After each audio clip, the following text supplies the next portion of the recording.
Welcome to the deep dive. Today we're going to try something that, let's be honest, many readers just skip. We are taking a long, hard look at what seems like the driest list of names you could possibly imagine. Yeah, it's that section people treat like the terms and conditions. You know it's important, but you just scroll right past it. But if you want a shortcut to the entire foundation of the Gospel of Matthew, this list, the genealogy in chapter 1, verses 1 through 17, is absolutely essential. It really is. So we are analyzing this specific text, the genealogy of Jesus Christ, the son of David. Yeah. Our mission is to figure out why Matthew structured it this way, and what, frankly, shocking details are hidden in plain sight. It turns a boring list into a powerful legal argument. And Matthew, he doesn't bury the lead. He tells you his whole point in the very first line. It says, the book of the genealogy of Jesus Christ, the son of David, the son of Abraham. Right there. That's not just a record. That's a thesis statement. Okay, so son of David, son of Abraham. He's immediately grounding Jesus in the two most important promises in the entire history of Israel. Precisely. Abraham is the covenant, the original promise of a great nation. And David is the royal covenant, the guarantee that the Messiah, the true king, would come from his line and rule forever. If you miss that first line, the rest is just, noise, Matthew is saying. This person fulfills every legal and prophetic box you need checked. All right, let's unpack this first section then. It starts pretty logically. Abraham, Isaac, Jacob, Judah, and his brothers. This basically confirms the baseline requirement, right? The Messiah has to come from Abraham, and specifically from the tribe of Judah. And this path leads us straight to King David. And look how fast he moves. He's just blazing through centuries of history to get that foundation locked in. Abraham is the starting point. The line is patriarchal, which is what you'd expect. But David is the peak of this first act. The text even says, Jesse, the father of David the king. That title is the benchmark. The covenant and the royalty are now secure. Okay, but this is where it gets really interesting, and where Matthew kind of breaks the rules. Jewish genealogies, they just focus on the men. That's how you establish legal rights. But in this first section alone, Matthew includes two women. And they're, well, not exactly straightforward figures. It says Judah was the father of Perez and Zerah by Tamar. Right, and that is a deliberate, almost provocative historical choice. He's shining a spotlight on a deeply unconventional, even scandalous event. Tamar's story from Genesis involves her deceiving her own father-in-law, Judah, to get justice and preserve the family line. It's a story where the patriarch fails, and this outsider, Tamar, is the one who ensures the promise continues. Hold on. If Matthew's whole point is to build this perfect, bulletproof legal case for Jesus' kingship, why would he bring up the messy details? Wouldn't you want the cleanest record possible? And that is the central question. It reveals his whole theological point. If this was just a legal document, he would have skipped the women, or, maybe he'd include someone like Sarah or Rebecca, the great matriarchs. But he doesn't. He gives us Tamar, and then a few lines later we read that Salmon was the father of Boaz by Rahab. Rahab. The Rahab. From the book of Joshua, the woman who ran an inn in Jericho. That's the one, exactly. Right. Rahab was a Canaanite, a Gentile, a historical enemy of Israel, and tradition holds that she was a prostitute who helped the spies. Her inclusion here is just radical. She's the ultimate outsider, and she's right there in the Messiah's family tree. Matthew is making an argument that God's plan works through and outside of conventional boundaries. Wow. So that sets a huge precedent right from the start. This lineage isn't some pristine, perfect line. It's full of complexity, moral ambiguity, and it includes outsiders, Gentiles. It's like a signal that Jesus' kingship will be for everyone. Yes. Matthew is challenging the whole assumption of how divine selection works. The king's line isn't chosen because the ancestors were perfect. It's chosen because God remains faithful through their imperfection. And speaking of imperfection and scandal, let's move to the second part, the age of the kings.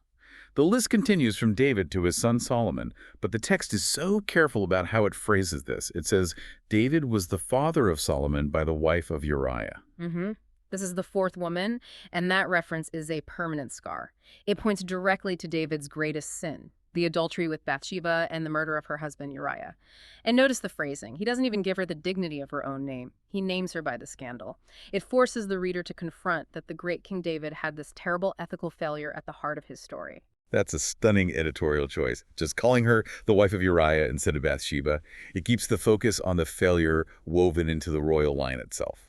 So, from Solomon, we get this long list of kings: Rehoboam, Abijah, Joram, Uzziah, Hezekiah, Manasseh, all the way to Josiah. This covers the whole monarchy from its height to its pretty spectacular collapse. And this period is critical. The list of names feels repetitive, but these kings represent a cycle. You get a few good ones like Hezekiah or Josiah, but they're surrounded by profound wickedness like Manasseh.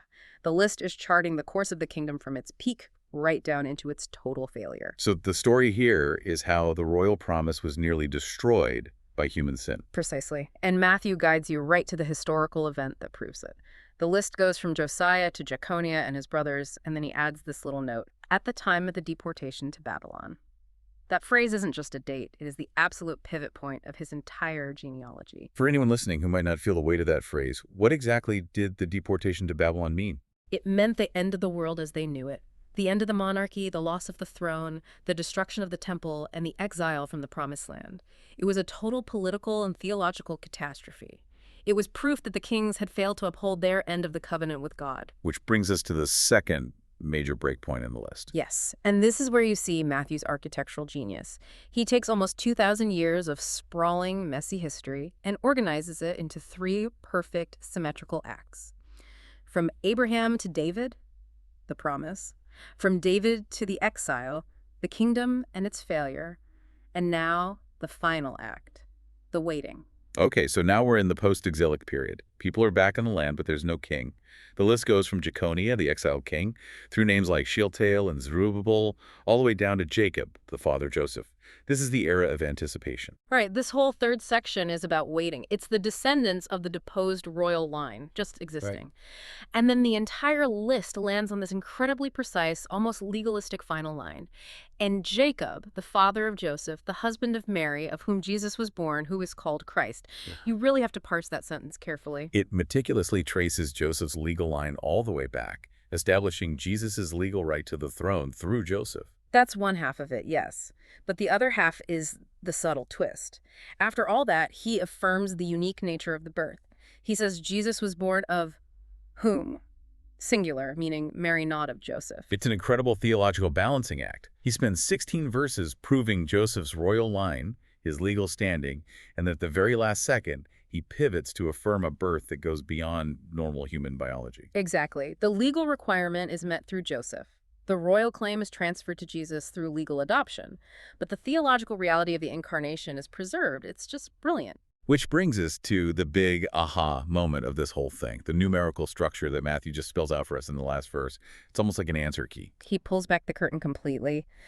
The text says, so all the generations from Abraham to David were 14 generations, and from David to the deportation to Babylon, 14 generations, and from the deportation to Babylon to the Christ, 14 generations. 3 sets of 14. That cannot be an accident. But why 14? What's so special about that number? Well, this gets us into something called gematria. It was a common Jewish practice of assigning numerical values to letters.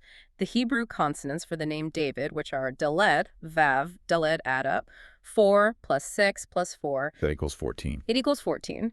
By structuring the whole of Israel's history into 3 sets of 14, Matthew is building a literary monument to David. He is screaming numerologically that Jesus is the ultimate son of David, the one who fulfills that promise in the final perfect era of history. It's a code hidden in a math problem.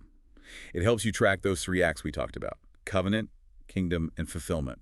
It turns a long list of names into a 3-act play. It's a masterpiece of curation, and that really brings us to the 2 big takeaways from this deep dive. Let's synthesize them. What should we remember? First, the intentional claim. This is a legal document. It's Jesus' credentials, proving his right to the throne of David through a perfectly structured argument. And second, the radical inclusion of the outsider. Those 4 women, Tamar, Rahab, Ruth the Moabite, and the wife of Uriah, they completely changed the tone. The Messiah's line isn't pure. It's full of Gentiles, scandal, and unconventional people. It foreshadows a bigger, more inclusive message of salvation. Absolutely. Understanding that structure and that moral complexity is what keeps this list from being overwhelming. It shows that God's plan unfolds through both human success, like David's kingdom, and human failure, like the exile. The symmetry of the 14 generations makes the arrival of the Christ it feels inevitable, like the mathematically certain end of the story. So we took a list of names and found a perfectly crafted historical argument. The 3 sets of 14, the inclusion of the women, the links to Abraham and David, it's all there. It proves Matthew wanted you to stop and really understand the weight of Jesus' royal title. But it leaves you with this one final provocative thought.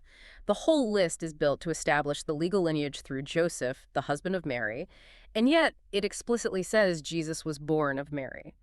So if Matthew puts all this effort into proving the legal claim through a non-biological father, what does that tell you about the nature of inheritance and divine kingship? What does this focus on legal adoption reveal about how God chooses to relate to humanity? A fascinating thread to pull on. Thank you for joining us on this deep dive. We hope you'll keep reflecting on this amazing historical and structural context.